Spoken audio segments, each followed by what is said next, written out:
Guys, here we are with another John Deere that's got engine problems. I thought I would go and do a voiceover on this, or just for the sole purpose of explaining, because I know I'm going to get a lot of questions. Why do they have the big turf high flotation tires on this tractor? And there's a few of these nurseries. So the first thing I guess I should explain is what this tractor was actually being used for. It's actually chopping strawberry plants, and I'll explain that process a little bit, okay? So all the plants up here are not, there's no fruit grown up here. It's all nursery stock. All these plants up here are grown in this area as nursery plants, and they'll raise them up through the summer in this higher elevation. And the whole idea behind this is this: in the spring and the fall, you have a colder environment here, and the plants become a lot hardier and tougher. And when they grow these plants up here and they harvest them and then they send them down to a warmer environment, the plants produce a lot more fruit. Strawberry plants are kind of almost like alfalfa. You could almost, and they used to do it that way too. When I first started working for the nurseries years ago, when I was a mechanic for them, some of those fruit growers down there would keep the plants in the ground for 2 or 3 seasons, and they're, like I'm saying, they're almost like alfalfa, to where they come back every year. But the thing they were noticing, that the fruit growers, is their yields were every year their yields were just getting less and less, and they were better off. They found out financially they were better off to just rip them out every year and just replant them, and they were getting their yields way up there. And the strawberry industry's gotten so big. Lettuce used to be the number one agricultural commodity in the state of California, and now it's strawberries. And that was probably a few years ago. I don't know if that's still true or not. But anyway, it's grown exponentially here in the last 15, 20 years. It's a really, really big business. Um, so back to what I was talking about.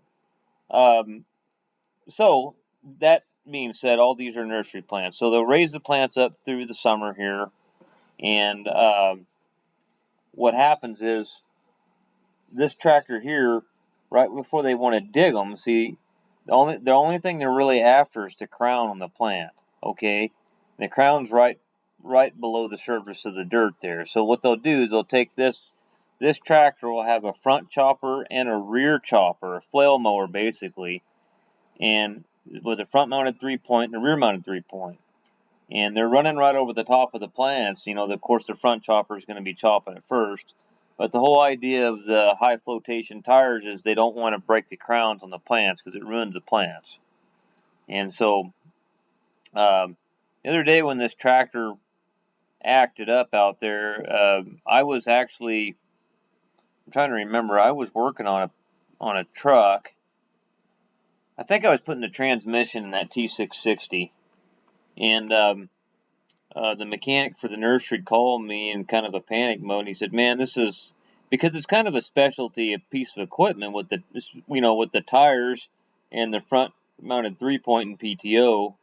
Uh, they don't have. There's only a couple of tractors like that. So when this thing went down, it was kind of a, hey, it was on a Saturday too, and I went out and looked at it, and they kind of acted like it was just needing a regen or something, like I was just going to go out there with my laptop. And I had all my stuff out there working on that truck, and I didn't want to put all my tools up. I thought, I was just going off what they told me and thinking, well, it's just, maybe there's some electronic problem or something. It's derated, with all the emission shit all over it. So I jumped in my pickup and threw my laptop and my Texas unit in there, and I went out there. And as soon as I started to crank on it, to start it, to test it, I still plugged into it and got some codes out of it, but there really wasn't any use. I mean, as soon as I started cranking on it, it had an uneven crank, and right then I told the kid that was next to me, I said, that thing's got low compression on a cylinder. I said, you're not going to fix this with a laptop. And so they didn't want to hear that, because they had the whole crew out there of hundreds of people waiting, and this thing goes through the field before anything does and chops the plants, and all the harvesters come in behind it. So it was, you got thousands and thousands of dollars of labor sitting there getting paid for doing nothing, and they're all standing there because this tractor ain't working. And so it's kind of a big deal, really, So, but I mean, what are you going to do? The son of a bitch don't run. It's screwed up. I mean, that's all I told them. I said, well, you're going to have to unhook it. And then I guess the other tractor they were having trouble with the front mounted PTO. The front PTO wasn't working, and I just told them, I said, well, there ain't much to that. All it is a switch and 2 wires and a coil. I mean, it can't be too hard to figure out. But anyway, so I tried to diagnose it as best I could there in the field, and just basically told them it's low compression. You got to get it to the shop. And I guess they tried to drive it, and it made it about halfway, and they had to.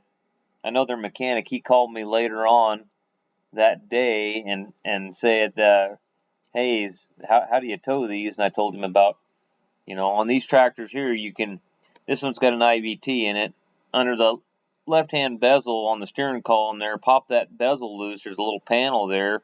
And where your clutch pedal is, there'll be a cable. You'll see a cable sticking alongside it. And you'll run that cable up through the eye of that pedal and then put the nut on it. And what that's doing is you'll push the clutch pedal down, and you can lock that pedal down. And that'll actually mechanically disengage the park lock on it, because it's a spring-loaded park brake. So you have to mechanically release it on these. It's not like the 8000s and 9000 series where you have to take a porta-power or something like that, and you got to pump them off to get them to release. On these, you can actually mechanically release them with the clutch pedal. So anyways, we're in the process of pulling the tons and tons and tons of garbage off the top so we can access the valve cover and see what happened to this thing. And it's just such an emergency to try to get it going as fast as we possibly can, that I just trying to get at least the parts coming, know what I'm going to get into to get parts coming for this thing. And I was at the very beginning of this whole process with this tractor, I was afraid, I was really scared that it was going to be like the 8235R, because when I called on the 8235R that you guys saw the video on, there was no heads at Deere available anywhere for it. None. No 9-liter heads out there anywhere. So I had to send the thing to the machine shop, and the machine shop, actually, I got the head back today. It only had the head back. They only had the head for a week, so that wasn't bad. But anyway, I called Deere on this one here and ordered the head on this one. They had the head. They had 6 of them in Milan. And so anyways, so yeah, here we go. We're just tearing apart another John Deere engine with another drop valve.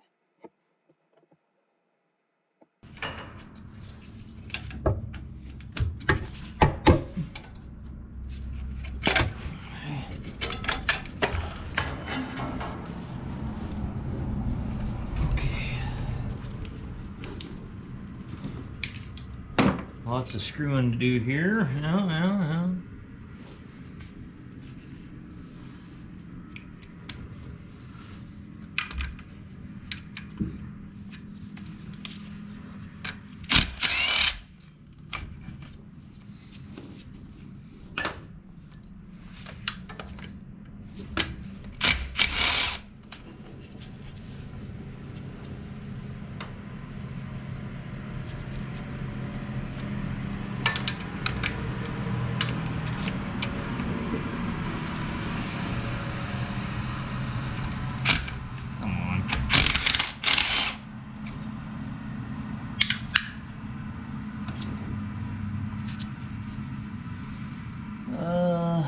Get to this one somehow, and I don't remember how I did that. I think I had to take them hoses off to get on those.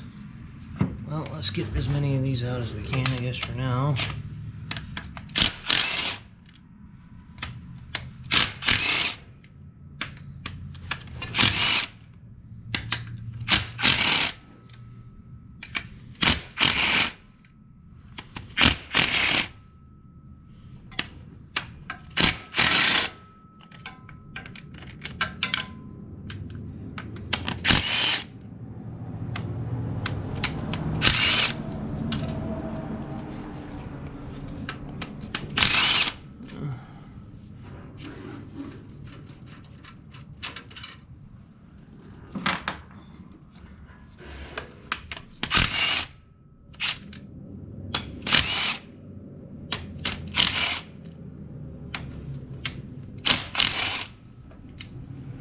Alright. We gotta take a bunch of stuff off here. On the front.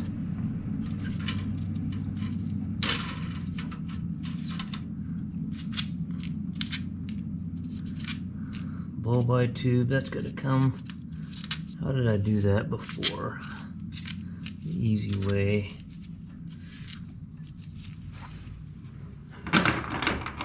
A lot of screwing going on down there.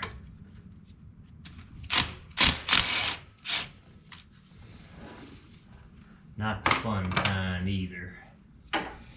Alright, so this blow-by tube, yeah. Kind of hook it right there. I can't remember which way the easiest way. I think just take it loose here and pop it out of there. But we need like, can't remember, this is coolant too, isn't it? Yeah, it's all coolant, so can't really, man, I didn't really want to drain the coolant yet. I haven't, but I don't know how else you get down. I don't know if it'll take that loose or not. I doubt it. Well, ain't gonna do it. Ain't going to do it. So, alright, let me go get a bucket and drain the coolant on the bastard.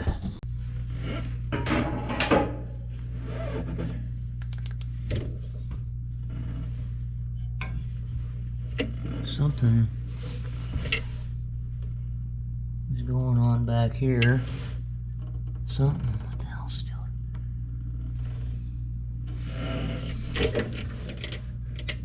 Okay, well, this one here. This one here, we got is that push rod going to be bent? Push rod's still straight. But where is, there's a valve spring which is broke. There's the valve bridge way back there.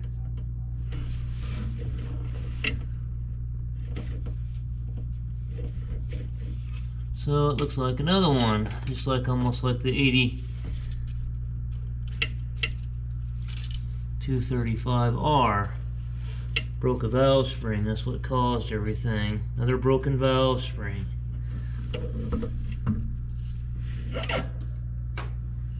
So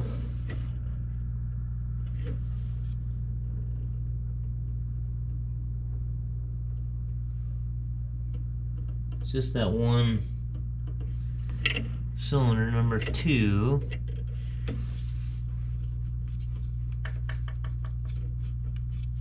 Broken valve spring. See if I can fish the valve bridge out of there.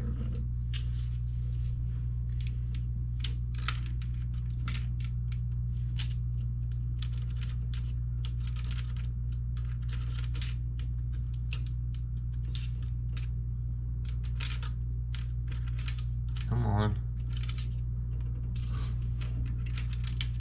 There's the valve bridge. Nothing wrong with the valve bridge. Basically just lost that one. Lost that valve spring broke, and it kind of did the same thing as that other one, but I don't know how much it damaged down there. So anyway, at least I know I'm gonna go call right now and see if there's even a cylinder head available, because there wasn't any available for the 8235R. Something does look funky about the valve itself, like, yeah, something's definitely really dicked up on that. I don't even see,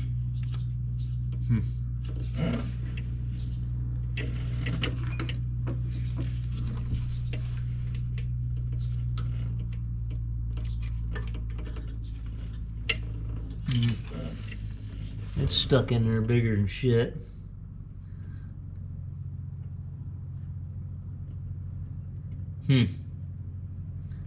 Well, let me call and see if I can get a cylinder head at least to get the ball rolling on that. I don't know if it damaged the piston or what. I don't know.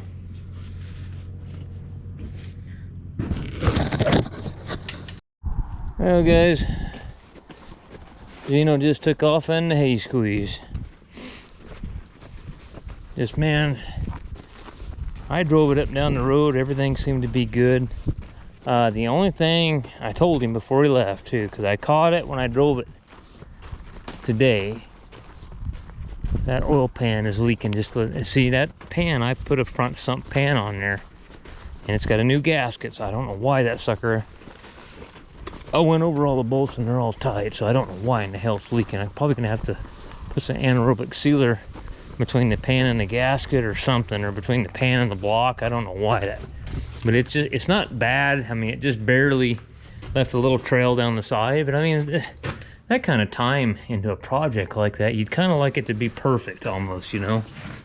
But I'm gonna tell you what, that thing's like driving a damn race car. I mean, it just flat gets after it now. There's no messing around with that thing. It's like, it'll put you in the back, put you right in the back of the seat on that thing. I'm telling you, it'll get after it.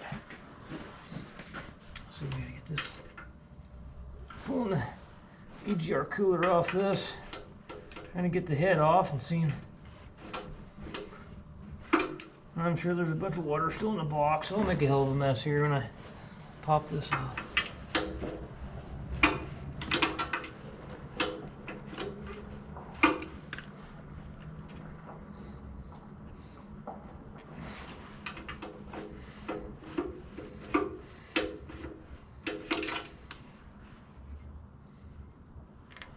Come on.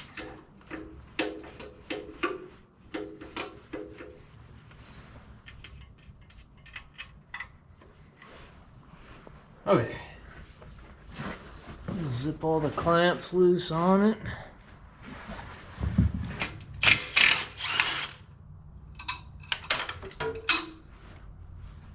Yeah, you gotta love these things.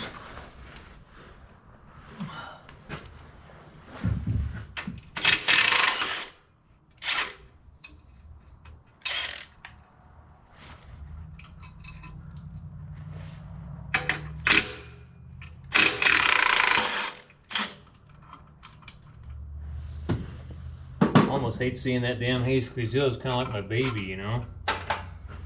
Been here forever.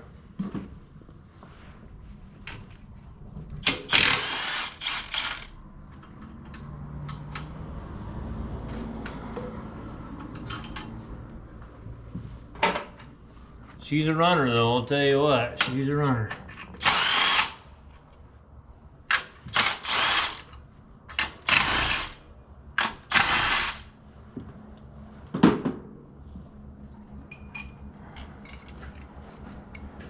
Call him when I get home this evening and give him a quiz out, see how it went.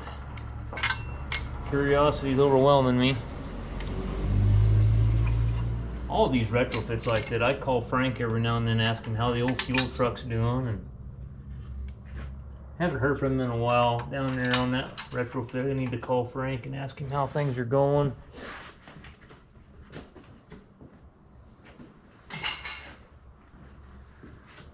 I know both. See, one of the log trucks I did. You guys didn't see, but the other one you did. But I see both of those log trucks going down the road all the time, so I know they're doing okay.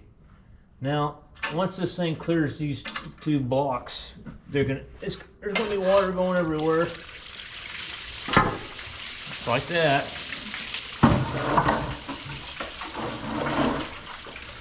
It's the way it happens every time.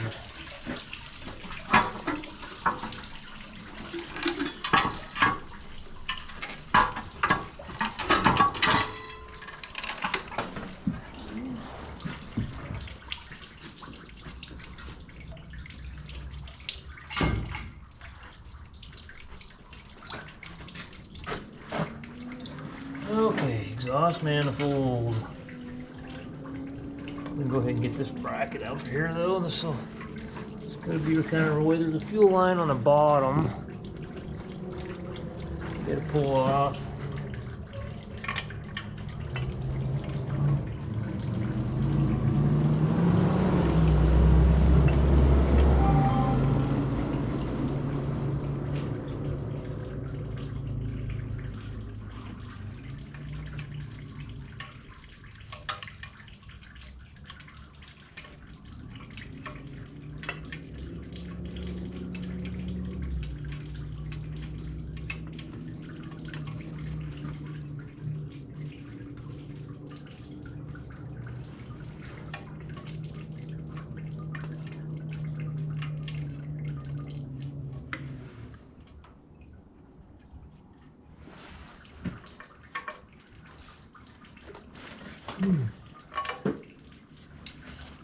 And there's a line on the other end. Maybe I'll take it off here since it doesn't want to come off there.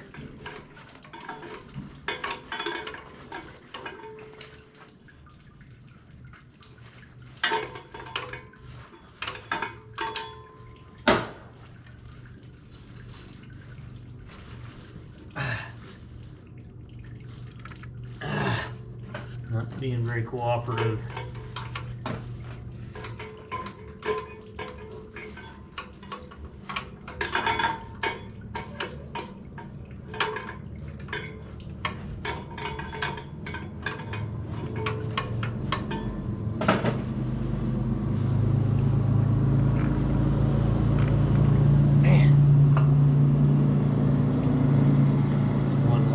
Absolutely fighting me here, not wanting to cooperate at all.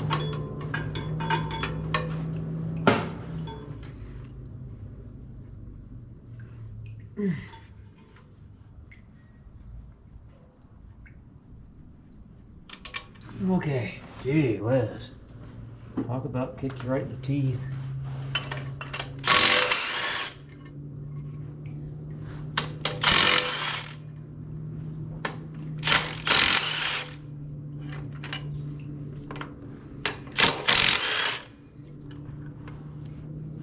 I think there's some buried in here, some Allens.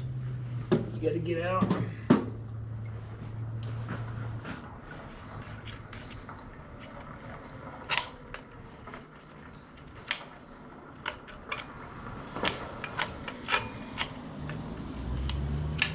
Not the biggest fan of anything with Allen heads on them.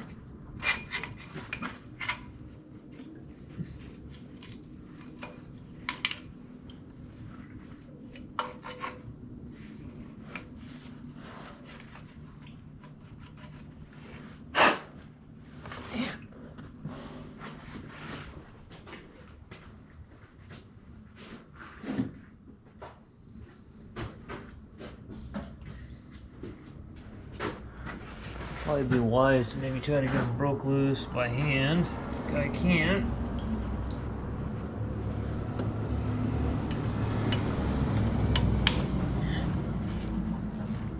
Okay.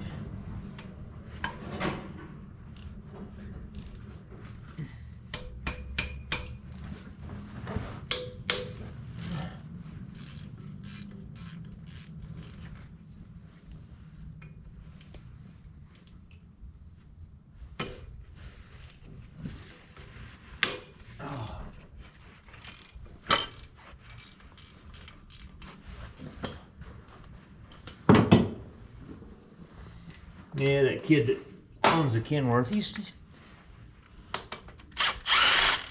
quite a bit younger than me, but he's probably in his 30s now, maybe late 30s.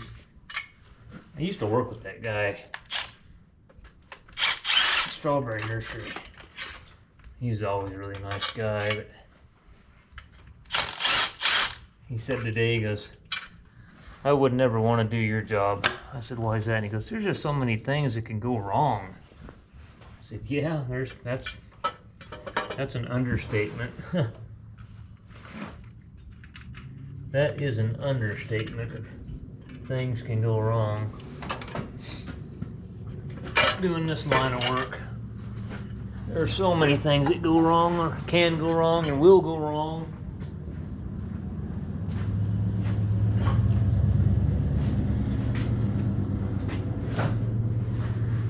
Okay, we're getting there. Get this girl naked.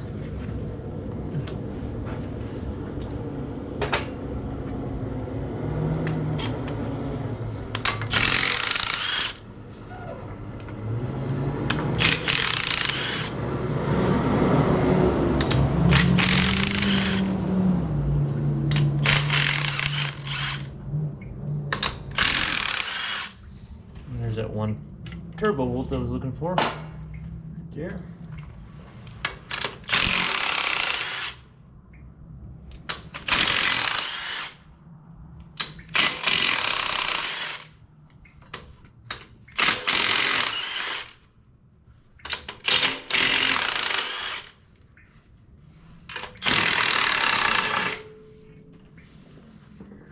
One broke off or something on the other end down there.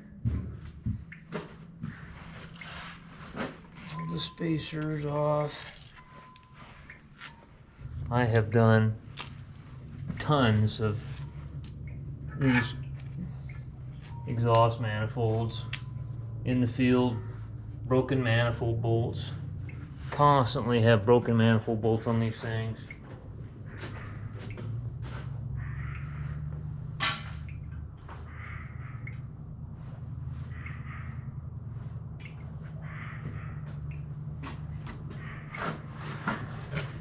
They are notorious for doing that.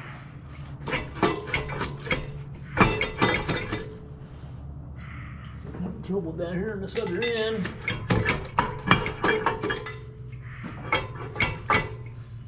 Oh, I forgot. It's got a tube hooked to it here. I forgot all about that. So we gotta take that loose.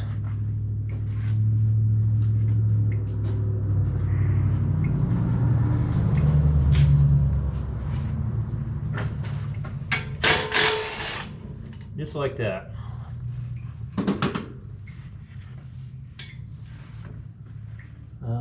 It's probably gonna hit that tube right there. Should be a spacer.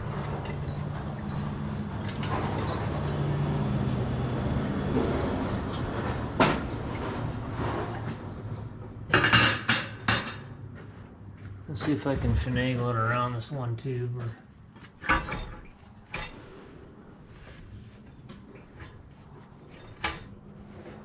What are we hitting now? Alright, so it just ain't gonna cooperate with me.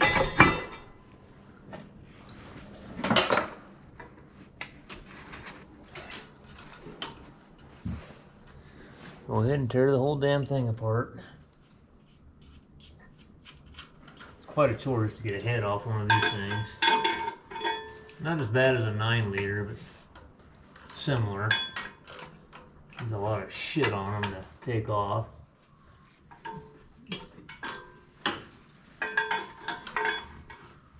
And I guess I better get a wrench to fit the damn thing because that's not working very well. Alright guys, well we're hustling, trying to get this thing apart so I can see if I'm going to have to order more parts. I already had the head coming, it was in myelin. I'm trying to figure out where to put the damn camera. There really isn't too much of a place here. How about down in here somewhere maybe? I got a hay squeeze over there and a Roadrunner. One of my ranch accounts won't start. Gotta get over there to that. And I gotta get this thing apart. And all these wires unplugged. This one here is problematic because the clip is all broke off on it. So, but there might be more than one way to skin this here cat. Well, I know what to do. I'll pull it through there to get all that off. Let's pop the injector harness loose.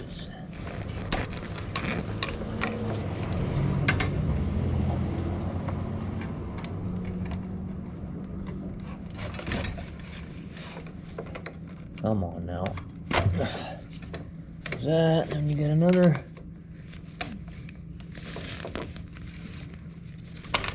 sensor there. Should be a grommet back in there, or a bolt, I mean, I should say. You're gonna have all these sensors here. These things have got sensors all over them. There's no shortage of that shit.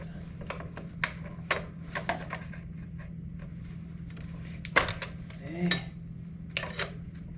Okay, alrighty, what's next?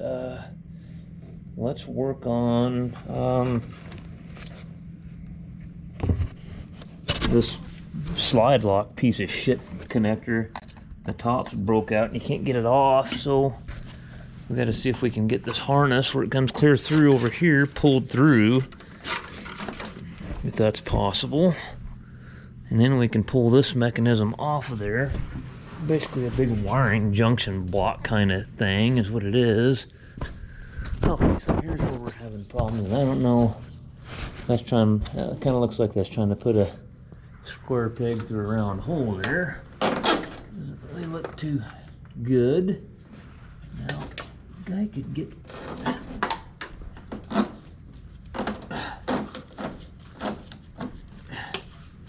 don't know if it's gonna fit through there. I'm having my doubts. Is there a way that we can get that to fit through there, maybe? Piece of rubber there, maybe you can get bent down. I don't know if them plugs are ever gonna go through there though. Doesn't really look like it. Where's that wire there going? They got a ground or something. You know what? They got a ground or something going down through here. I might have to try to get that thing unplugged over there. That's going to be a major pain in the ass trying to get that through there, trying to get that unplugged. That's not going to be much fun. I wonder if I can just get it far enough out of the way to get the head off.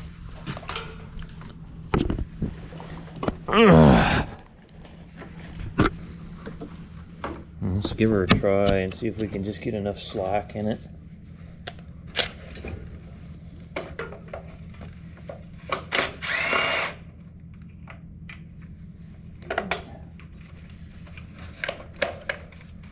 Oh, there's got another EGR valve, or no, that's the air throttling valve.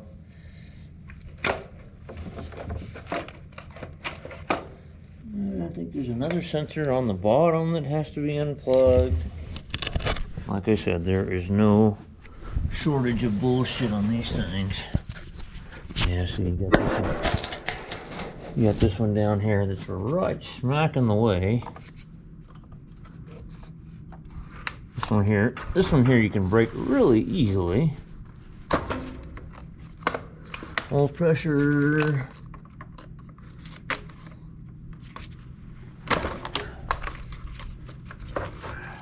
And that would be a water sensor there.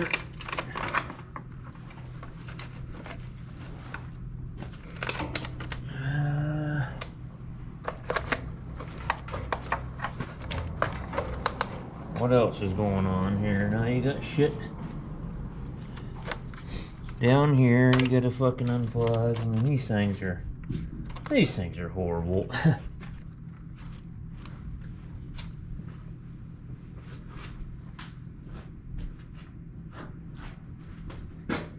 John Deere definitely went overkill with their. It's like they figured out how electronics work, and they thought, "Oh, this is so neat. Let's do it everywhere. This is the greatest thing in the world." And they completely went overboard with the shit.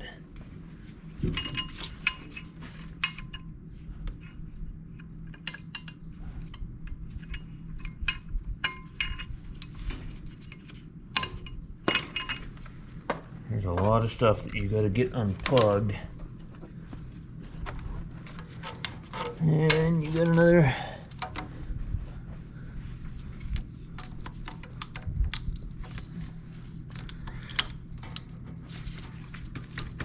And that lock's not really wanting to slide apart there.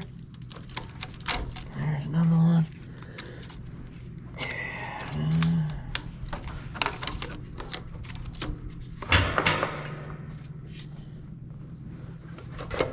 There's a ground here. You gotta get loose. We gotta get.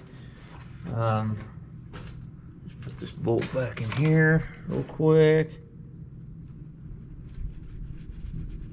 Let's take this bracket off right here.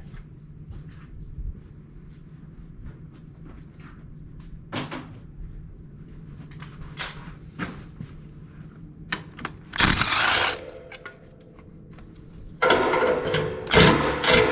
can't get on that one.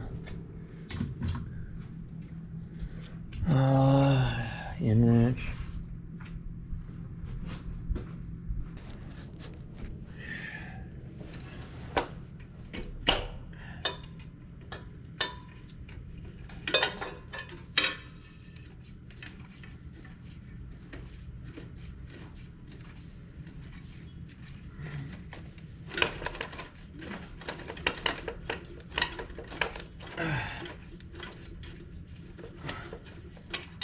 Okay.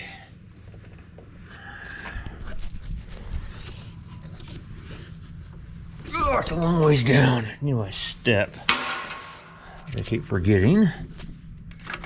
Okay, so now you've got this goofy harness attached.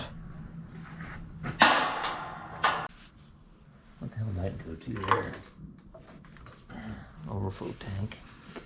Okay, so I got everything kind of unhooked here. And you kind of have to work it all out of there. Sometimes you can get the fan hub out through here. Sometimes not. This is going to be sometimes not, it looks like.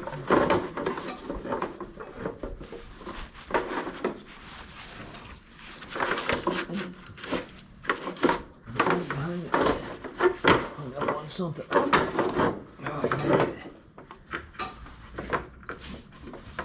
there it goes.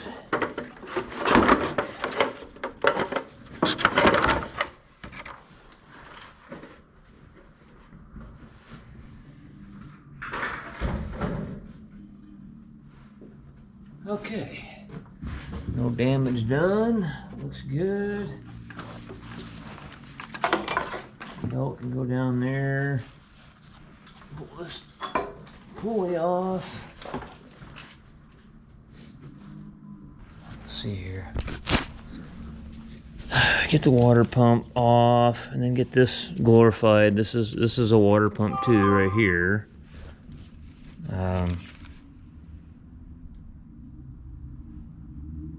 Something going off on my phone. Don't know why, but it's doing it. See, the easiest way to go about doing this, I can actually pull this top piece off, get this upper radiator hose off. Let's get this hose off right here.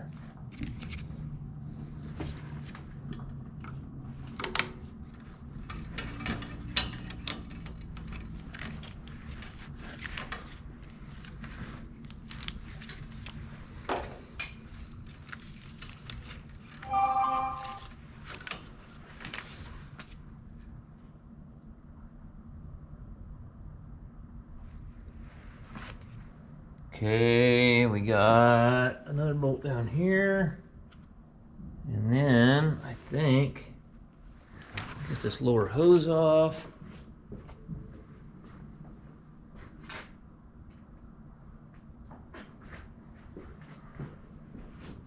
Just trying to see what else is on the bottom in here, and might end up pulling the whole damn engine out of it.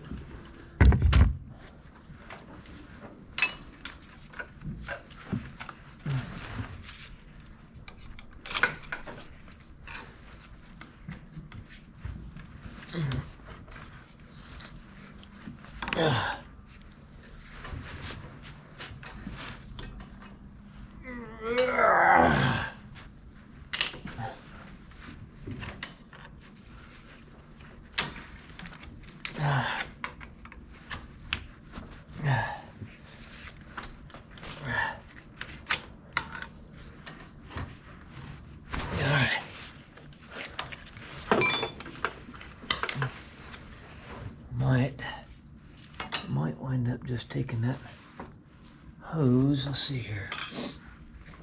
That should be a 15, which we should have one right here, handy.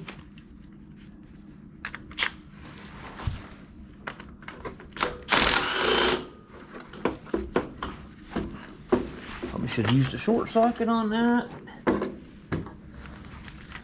Always trying to save another trip to the toolbox, always. Okay. Now, this, I don't know if that's gonna work like that or not, because is there a bolt on the inside? Yeah, there's one on the inside too. Get it loose. I forgot about that.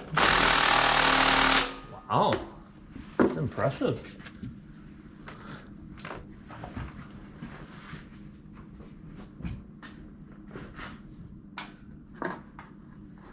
You know, what am I thinking is actually okay.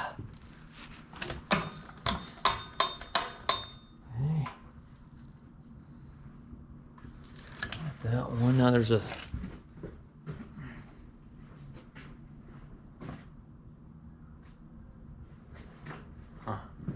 can't find my 13 millimeter.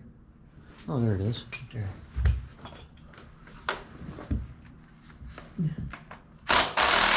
Man, some bitches are tight.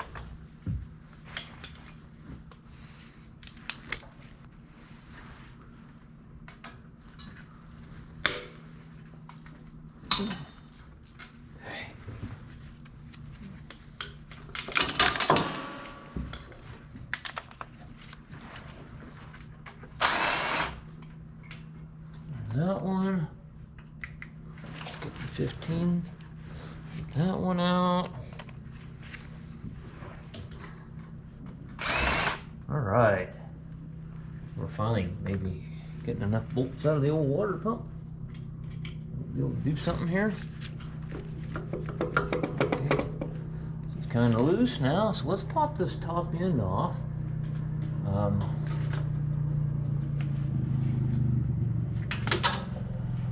Dropped my damn socket somewhere. Where did it go? Oh, there it is.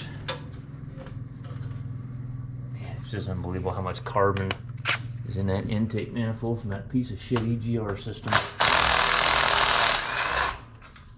They just destroy everything.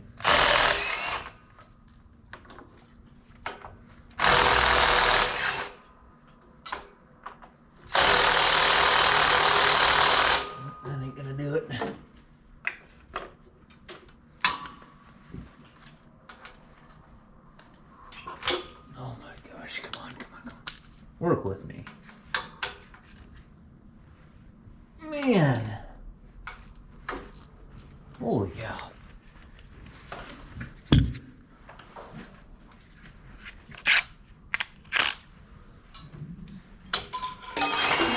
Alright. Got all that bullshit loose. Gotta get that upper radiator hose off of there though.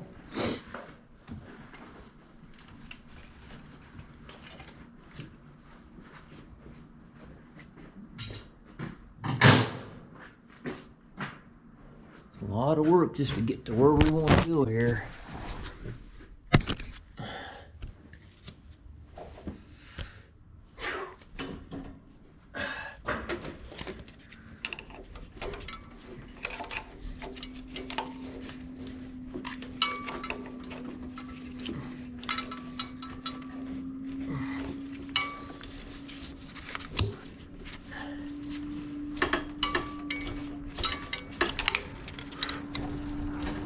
Oh, come on.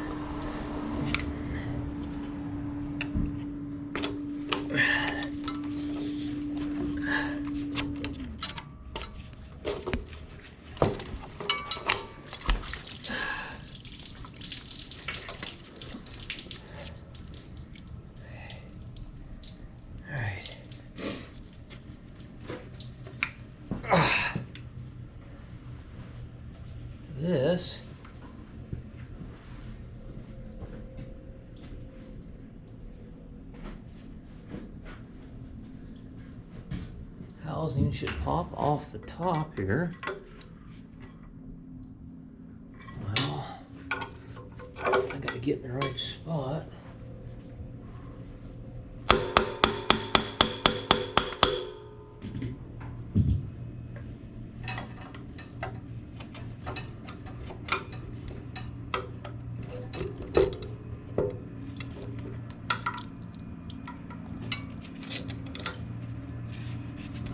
Get one bolt here partially in, hang this up. There we go, there's our thermostat.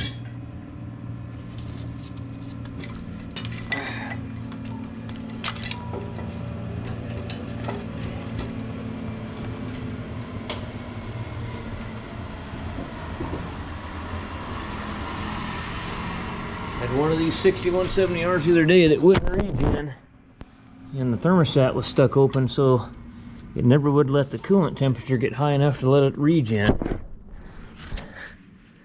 I noticed when I was looking at the live data, wouldn't throw any code. Well, the only thing it was throwing as a code is that it needed a regen, but it wouldn't throw any codes related to the thermostat being stuck open.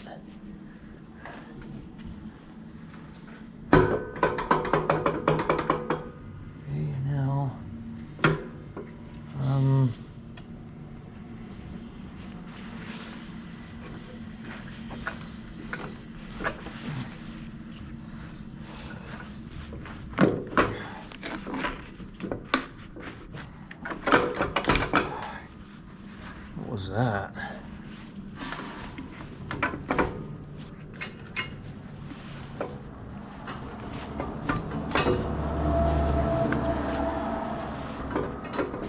Those would slide out the bottom, I thought, past that bracket. I was gonna say, I know I've taken those out like that before. Yeah, I'd say we got a little bit of an issue here. Let's see here. Yeah, the valve was turned completely sideways. That's what had to have hit the piston, so it's probably going to turn into a full rebuild. Yeah.